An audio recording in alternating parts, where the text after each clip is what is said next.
Bonjour mes chers élèves. Aujourd'hui, soyez les bienvenus dans notre plateforme Tilmitays pour le soutien scolaire en mathématiques. On va faire ensemble des exercices sur les transformations et ça sera présenté par notre professeur Innaji Ahmed. Voilà l'exercice 1. Étant donné O et G un repère orthonormé dans le plan, on considère la droite D d'équation cartésienne x plus 3y moins 4 égale 0 et le point A de coordonnées 0,2. Déterminer l'équation cartésienne de la droite D' quitte l'image de la droite D par la symétrie centrale SA de centre A. Passons à la solution. Puisque D' c'est l'image de D par sa symétrie centrale de centre A, alors les droites D et D' sont parallèles. Donc ils ont le même vecteur directeur U de coordonnées moins 3, 1. Le vecteur directeur de la droite D, c'est moins 3, 1. Car toute équation de la forme ax plus by plus c égale 0, son vecteur directeur c'est moins ba. Donc c'est moins 3, 1. Donc c'est aussi vecteur directeur de la droite D'. De l'équation cartésienne de D', c'est x plus 3y plus c égale 0. Il reste à déterminer la valeur du réel c. On choisit un point E de coordonnées 1, 1. Un point de la droite D. Si on remplace x par 1, y par 1, ça fait 1 plus 3, c'est 4, moins 4 égale 0. Donc c'est bien un point de la droite D. Alors,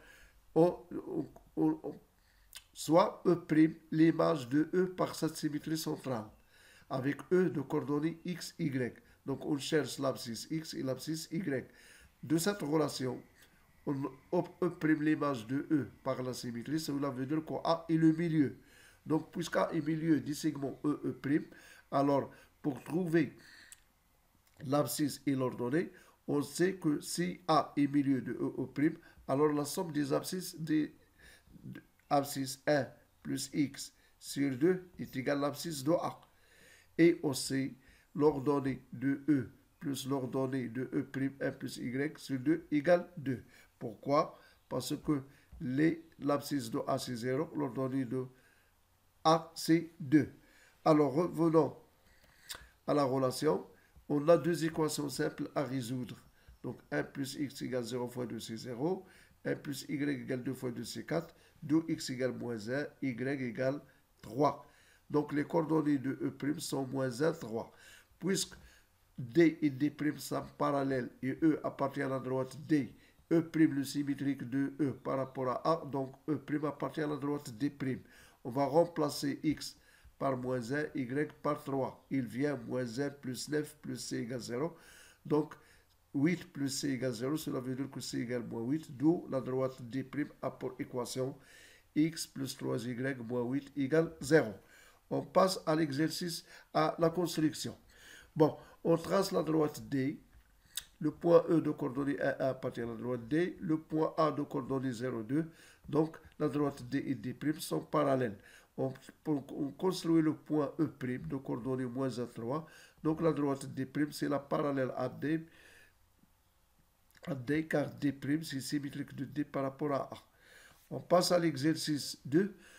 On donne A et B deux points des plans qui ne sont pas confondus A différent de B. Une transformation plane qui associe le point M au point M' avec la relation vectorielle suivante comme condition. Le vecteur A'' égale moins 3MA plus 2MB. Notre objectif, c'est de prouver que F c'est une translation, mais il faut déterminer son vecteur. Passons à la solution. Voilà. L'objectif, c'est d'utiliser la relation de Charles. Le vecteur AM', on va entrer le point M. Donc AM, le vecteur AM plus le vecteur AM'. De la même manière, moins 3MA, ici, on va entrer le point A comme relation de Charles. 2 facteur de le vecteur MA plus vecteur AB. Alors on développe, ça devient moins 3 vecteur MA plus 2 vecteur MB plus 2 vecteur AB. On transforme le vecteur AM dans l'autre terme, donc ça devient moins le vecteur AM. Alors, le vecteur MM', moins 3MA plus le vecteur MA, ça fait plus 2 vecteur MA, donc c'est nul. Il reste uniquement 2 fois le vecteur AB. Donc on a MM', le vecteur MM' égale 2 fois le vecteur AB. Il est clair que M' c'est l'image de M par la translation du vecteur de AB. Donc cette transformation F, c'est une translation du vecteur de AB. On passe à l'exercice 3. On va considérer un triangle ABC, une symétrie centrale de centre A. On va construire E, I, D, les symétriques respectives des points C et B par la même symétrie.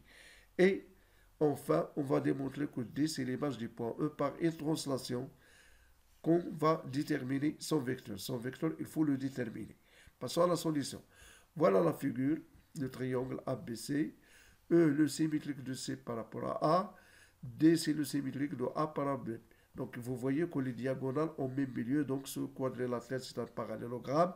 Donc, le vecteur BC égale vecteur ED. Donc, D, c'est l'image de E par la translation qui transforme B en C. Ou bien, voilà. Donc, on passe à la solution. On a E, symétrique de C par rapport à A. D, symétrique de B par rapport à A. Donc, à le milieu des segments CE et BD. Donc, le quadrilatère BC2 est un parallélogramme. D'où le vecteur BC égale ED. Par suite, D est l'image du point E par la translation T du vecteur BC. Alors, l'exercice 4. On va considérer un parallélogramme ABC, E, le milieu du segment AB, et on considère la translation du vecteur AE, et le point E, qui est l'image du point D par la translation. Bien sûr, on va construire le point E, et vous allez montrer, mes chers élèves, que le vecteur AE égale vecteur OC. On passe à la solution. Voilà la figure. On a construit un parallélogramme ABCD. On a construit O, le milieu du segment AB. Puis, on a construit le point E qui est l'image de D par la translation qui transforme A en O. Alors, vous voyez qu'on va démontrer que ACE est un parallélogramme. Par suite, les droites AE et CO ne sont pas parallèles. Bon, la démonstration, c'est très simple. Le vecteur AO égale 1,5 AB. Le vecteur DC, c'est le vecteur AB car le quadrilatère est un parallélogramme. Donc, AO, c'est le 1,5 des vecteurs DC. Un vecteur de DC, c'est le vecteur DE. Donc, ce qui prouve que E, c'est le milieu du segment DC. Donc, DE égale vecteur EC. D'où le vecteur OA égale vecteur OC. Donc, ce quadrilatère est un parallélogramme. Donc, le vecteur AE égale OC. Cela veut dire que E, c'est l'image de C par une translation qui transforme en C. Les droites sont parallèles. Voilà. E, l'image de D, signifie que DE égale AO. Le vecteur AO, comme on a dit, c'est un demi-vecteur AB car O le milieu. Le vecteur AB égale vecteur DC car le quadrilatère ABCD est un parallélogramme. Donc, le vecteur AO, c'est un demi des vecteurs DC. Donc, E, c'est le milieu du segment DC. Cela veut dire que le vecteur DE égale le vecteur EC. D'où le vecteur OA égale vecteur OC. Donc, le parallélogramme AOCE est un parallélogramme. Donc, les droites sont parallèles. Mes élèves, merci de votre attention. On se rencontrera, Inch'Allah, dans une nouvelle séance pour le soutien scolaire. Merci. Au revoir.